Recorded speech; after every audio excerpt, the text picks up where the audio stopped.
Olá, caríssimo aluno e aluna do Colégio CMTO, Palmas Tocantins. Professor Lobato, Química.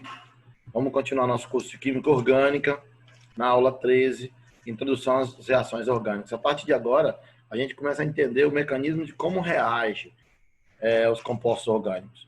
Como eles vão se transformar, como essas substâncias vão ser convertidas umas nas outras. Vamos lembrar que as reações orgânicas, às vezes, elas se assustam pelo número de compostos orgânicos existentes. Como eles são a quantidade muito grande, então você vai ter diversos compostos reagindo. Então, a gente vai estudar cada uma delas, as básicas, né? Mas sabendo que elas podem ir lá na universidade ser mais complexas. Por exemplo, o ciclo de Krebs e a bioquímica é explicada pelas reações orgânicas. Então, é importante, desde a aula de hoje, que é a introdução às reações orgânicas, até lá nas reações mais complexas na universidade. Que, se Deus quiser, todos vocês estarão fazendo, você estará fazendo, se Deus quiser, ano que vem. Bom, olha lá, ó. Então, a introdução à química orgânica. Quando eu falo reagir, eu estou falando de quê, pessoal? Transformar, né? Formar outra substância. Beleza? Mas vamos lembrar como tudo começou. Começou com Berzelius. Lá ele falava que o quê? Que as teorias da teoria vital, né? Que os compostos, somente seres vivos podem transformar a substância mineral em orgânica. Beleza? Jacob Berzelius. Isso parou muito o desenvolvimento da matéria orgânica, dos compostos orgânicos, tá? Aí vem Wöhler, né? Que derrubou a teoria do vitalismo, fazendo o quê? Sintetizando a ureia, né?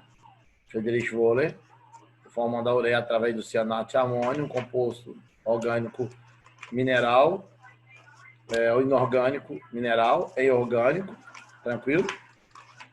Ele quebra a teoria do vitalismo, então ele consegue produzir isso em laboratório. Daí começa o quê, pessoal?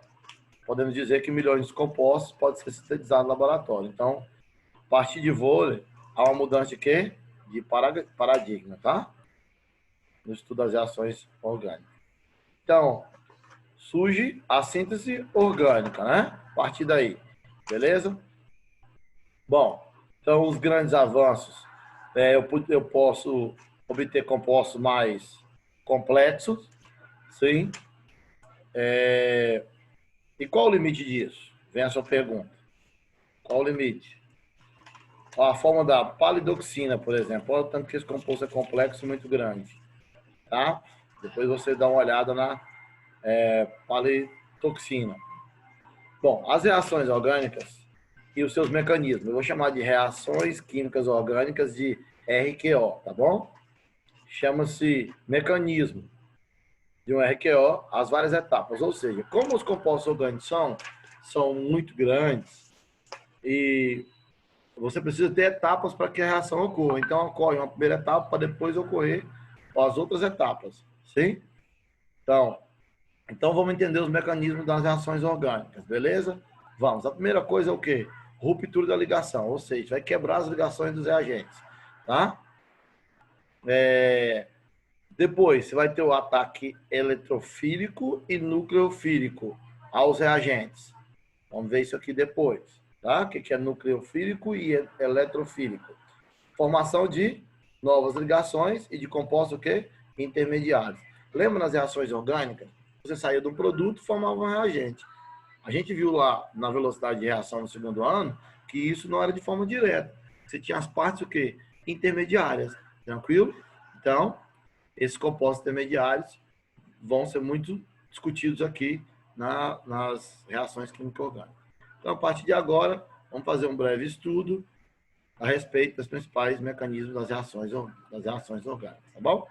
Bom, então, é muito comum surgir o quê? Os compostos intermediários, que eles são instáveis. Então, essa fase é a fase transitória, tranquilo? Nos quais os carbonos não têm efetuadas as suas 4 ligações.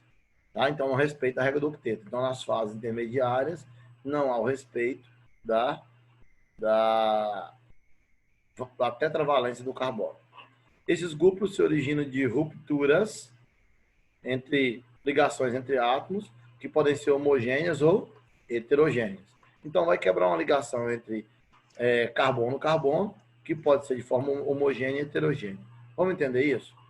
As que eles chamam de homogênea lá, é o que nós chamamos de rupturas homolíticas. Sim? Rupturas homolíticas ocorrem com moléculas apolares, ou seja, que não há diferença de eletronegatividade. Sim? O que é eletronegatividade? Vamos lembrar? Tendência que apresenta o átomo em atrair para si o par de elétrons em uma ligação química. Então, de novo, eletronegatividade, o que é? Tendência que apresenta o átomo em que, pessoal? Em atrair o par de elétrons para si em uma ligação química. Beleza? Olha lá, a aula de eletronegatividade. Fui ontem no clube, briguei e saí correndo para o hospital. Depois eu só tenho o quê? Metais. Tranquilo? Nessa ordem, cresce a eletronegatividade. Beleza? Sossegadinho? Bom, vamos lá para a ruptura homolítica. Ó, o BR2. O BR2 é apolar. Por que é apolar? Dois elementos iguais fazendo ligação covalente. Então, ó, BR, simples, BR. Então, vai ter a ruptura da ligação aqui. Essa ruptura da ligação, cada um fica com o quê? Com o seu elétron. Tá vendo? Então, nas rupturas das ligações homolíticas, ruptura homolítica, há a formação de quê? O que nós chamamos de radical livre. Beleza? Eles são o quê? Instáveis. Deixa eu corrigir aqui. Eles são instáveis. Eles são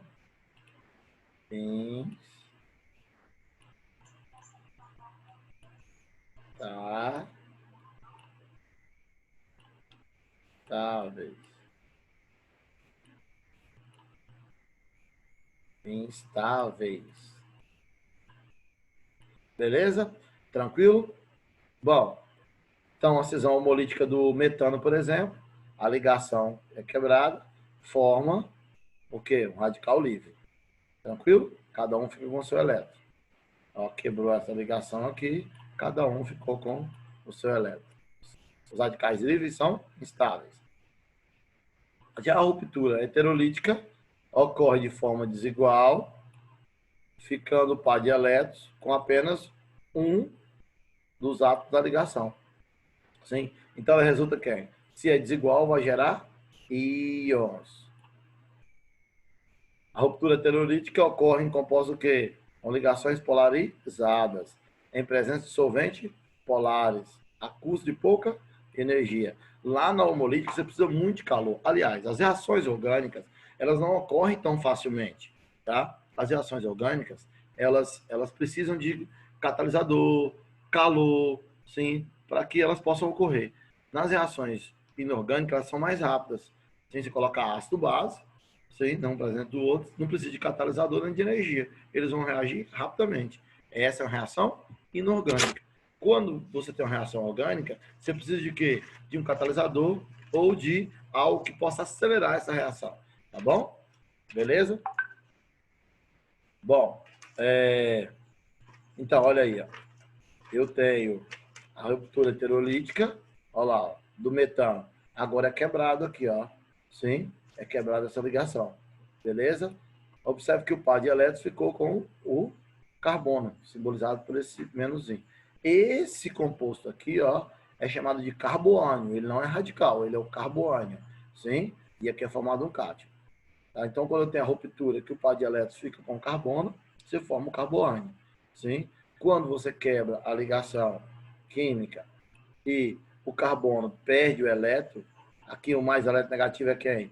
É o bromo, então vai ficar com ele o elétron, ó. Então ele vai formar o ânion e esse vai formar o quê? O carbocátion, beleza? Esses são os intermediários, tá? Onde dá a quebra da ligação. Bom, ruptura homolítica versus heterolítica. Salientamos que esse tipo de ruptura depende dos fatores da natureza dos reagentes, polar e apolar, e o meio utilizado, solvente polar ou apolar. Então, para a ruptura depende muito de quê? Da natureza dos reagentes e o quê? E o meio utilizado. Como que vai acontecer isso? Bom, também outros fatores que influenciam nessa ruptura: a temperatura, luminosidade e pressão. Tranquilo? Então, para saber qual tipo de, se vai ter esse tipo de ruptura, você vai olhar para esses fatores que são os mais importantes. Bom, olha lá, ó. Radical livre, produto de quebra homolítica. Agente eletrófilo, heterolítica, produto da quebra heterolítica. Então, o produto da quebra heterolítica vai ter um agente eletrófilo, sim? Que gosta de quê? De eletrófilo, ó a palavra. Não vem de elétron? Então, quando eu falar de eletrófilo, ele gosta de elétron, tá bom? Eu estou falando que ele gosta de elétron. Ele gosta de elétron. Elétron. E quando eu tenho o X-, é o produto da quebra heterolítica. É o nucleófilo. Ele gosta de núcleo. Núcleo não é a parte negativa, então ele vai gostar o quê? Da parte o quê? Desculpa. O núcleo é a parte positiva. Então ele vai gostar da parte positiva. Positiva. Belezinha? Sossegado? Olha lá. Quem são os agentes eletrófilos? Sim? Quem são os agentes eletrófilos? Olha lá. Ó. Quem é deficiente de elétron? Quem é deficiente de elétrons? Seus cátions. Então, quem é os eletrófilos? Serão os cátions, de carga positiva. Beleza? Serão os cátions. Ou os ácidos de Lewis. O que são ácidos de Lewis? São compostos orgânicos que são deficientes de elétron. Ele precisa receber elétron. Então, exemplo, ó. H+, Br+, CH3+, BF3, AL, Cl3, carbocátions em geral. Sim? Tranquilo? Se você pegar o BF3 aqui, ó, ele é deficiente em elétron porque ele só faz 3 ligações. Ele não segue a regra do octeto, ó, então ele pode receber elétrons. Quem pode receber par de elétrons é um ácido de Lewis. Beleza? Já o nucleófilo, fornecedor de elétrons, beleza? Funciona como base de Lewis. Ou seja, são os ânions, fornecedores de elétrons, que são agentes nucleófilos, são os ânions. Sim? Tranquilo? Olha lá, ó. O H-, o CN-, o Cl- e os carboânios. Sim? Ou as bases de Lewis. Quer ver uma base de Lewis? O que é a base de Lewis, Lobato? São todos os compostos que podem doar par de elétrons. Exemplo, ó. O NH3 tem par de elétrons aí para ser doado. Pode ser base de Lewis. Tá bom? Bom, quais tipos de reações eu vou ter, pessoal? São basicamente essas 4 que nós vamos estudar: adição, substituição, eliminação e oxidação. Beleza? Tranquilo? Bom, terminamos por aqui. Essa é a introdução à química orgânica. Dá uma olhada nessa aula, assiste ela várias vezes, para você ter a base de quem é nucleófilo, o que é eletrófilo, que é importante, tá bom? Valeu, a gente tem um próximo encontro, que já é reações de substituição. Deixo aqui o meu abraço. Essa aula tem os créditos a mim, a professor Lobato e ao professor Maurício, tá bom? Belezinha? Que faz parte também da organização dessa aula. Fique com Deus, estude bastante e que Deus abençoe seus estudos. Valeu!